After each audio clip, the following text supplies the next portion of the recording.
you know? How did that conversation come up with Pop? I'm trying to think how it came up. That was a good that's a good question.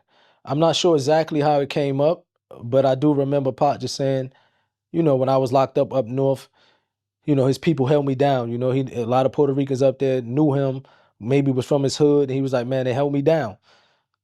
So Pac never once said when he was in prison he needed protection. So I'm gonna clarify that just so that I don't think a lot. See, Fat Joe get a lot of slack, bro. And it was funny because I was just here with one of Kanye's boys from I think he's from Boston, but I met him with Kanye West when they visit Saudi Arabia. He's back in town, and he was actually in the studio here. And he was like, man, I was around when Fat Joe was a problem for people. So a lot of people thinking Fat Joe be capping. But for those who really know, like Fat Joe really was saying, I don't know if people think he just making up stories, but I don't think he have a reason to make up any story.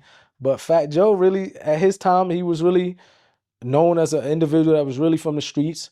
Um, I'm not saying that Pac called him for some help because the Pac that I know is not going to call anyone from what I know and say I need help. And Pac said he held me down.